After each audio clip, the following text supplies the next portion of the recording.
تمام اعمال میں، تمام افعال میں اور معمولات میں سب سے اہم چیز ہماری نیت ہے۔ انسان جتنے بھی اچھے اعمال کر لے، جتنا بھی اچھا اس کا لائف سٹائل ہو، جتنے بھی اس کے پاس وسائل ہوں، ذرائع ہوں، ان کو استعمال میں لائے، لیکن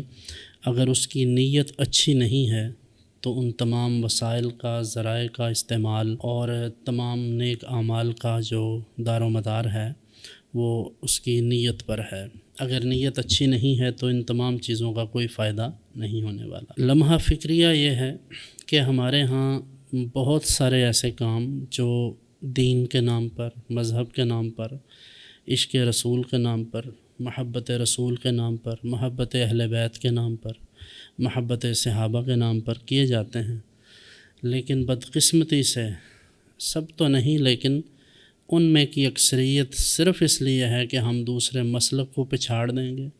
دوسرے مسلک والوں کو زیر کریں گے، ان کو اس سے چڑ آئے گی، وہ اس وجہ سے ان کو تکلیف ہوگی تو ہم یہ کام کریں گے۔ میرے خیال میں یہ کسی متدین شخص کو زیب نہیں دیتا، اور ایٹ لیسٹ کسی طالب علم کو جس نے قرآن کریم کو، احادیث کو اور متون وغیرہ کو پڑھا ہے اور دین کی روح سے وہ واقف ہے، اور بالخصوص جسے منہج صوفیاء کا تھوڑا سا بھی اس پورے سسٹم سے کوئی تعلق ہے اور وہ اس سسٹم کے ساتھ کسی حوالے سے ریلیٹڈ ہے، تو تعلیمات صوفیاء کے تو یہ بالکل اگینسٹ ہے کہ آپ صرف اس لیے کوئی کام کریں کہ فلاں بندے کو اس سے مسئلہ ہوگا یا فلاں کو ہم ٹھیک کر دیں گے یا اس کا دماغ سیٹ کر دیں گے۔ تو میرے خیال میں اس طرح کی تمام تر چیزوں سے ہمیں اوائڈ کرنا چاہیے، بلکہ ان تمام چیزوں میں ہمارے پیش نظر یہ ہونا چاہیے کہ ہم صرف اللہ اور اس کے رسول صلی اللہ علیہ وآلہ وسلم کی رضا کے لیے اور اقامت دین کے لیے ہم یہ کام کر رہے ہیں، اور خواہ اس سے کسی کو تکلیف پہنچے، خواہ کسی کو اس سے خوشی ہو، ہمیں اس سے کوئی فرق نہیں پڑتا۔ البتہ بات کرنے میں اور پیغام پہنچانے میں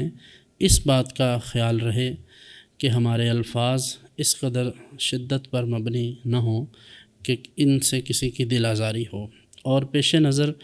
وہی جذبہ ہونا چاہیے جو سید عالم صلی اللہ علیہ وآلہ وسلم کی ذات گرامی نے ہمیں عطا فرمایا ہے۔ اللہ رب العالمین نے قرآن کریم میں اس بات کو ان الفاظ کے ساتھ بیان فرمایا ہے، فَلَعَلَّكَ بَاخِعٌ نَفْسَكَ عَلَىٰ آثَارِهِمْ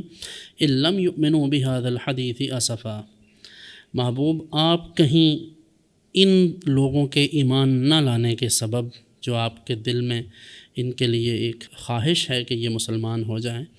تو کہیں ایسا نہ ہو کہ آپ اس کوشش میں اپنی جان گنوا بیٹھیں،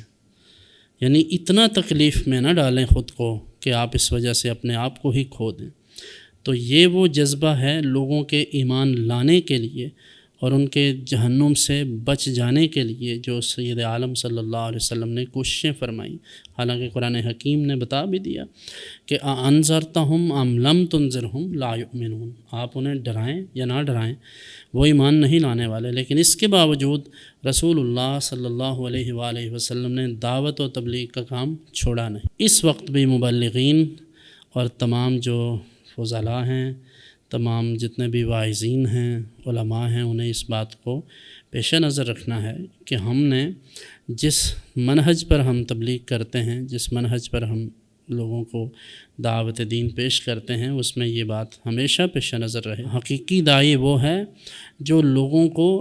خیر خواہی کے ساتھ دین کی طرف بلائے، اور اس کے الفاظ، اس کا لب و لہجہ وہ ایسا نہیں ہونا چاہیے جس سے یہ مترشح ہوتا ہو کہ گویا یہ پکڑ پکڑ کر دین سے باہر نکال رہے ہیں۔ تو ان تمام چیزوں کا تعلق ہماری نیت کے ساتھ ہے کہ ہم یہ سب کچھ کس لیے کرتے ہیں۔ دعوت و تبلیغ کا کام ہے، دینی معاملات ہیں، مدارس کا قیام ہے، خانقاہوں کے معاملات ہیں، تزکیہ ہے، تعلیم و تربیت ہے۔ تو یہ اس لیے نہیں ہے کہ لوگ ہمارے فوٹو لگائیں اور لوگ ہمیں واہ واہ کریں اور ماشاءاللہ سبحان اللہ کہہ کر ہم اپنے نفس کی تسکین کا سامان پیدا کریں، بلکہ یہ سب اس لیے ہے کہ دین کے معاملات میں ہمارا تھوڑا سا حصہ ڈل جائے، اور اللہ تبارک و تعالیٰ اسی سبب سے ہماری عاقبت اچھی کر دے اور ہمارے گناہوں کو معاف فرما دے۔ تو حضور انور صلی اللہ علیہ وسلم نے ارشاد فرمایا کہ انما الاعمال بالنیات، تمام اعمال کا دار و مدار نیت پر ہے۔ اگر کسی کی نیت اچھی ہے تو اس کے اعمال بھی اللہ کے ہاں مقبول ہیں۔ جس نے اس لیے ہجرت کی کہ اللہ کی رضا پیش نظر ہے تو اسے ہجرت کا ثواب ملے گا، اور اگر کسی نے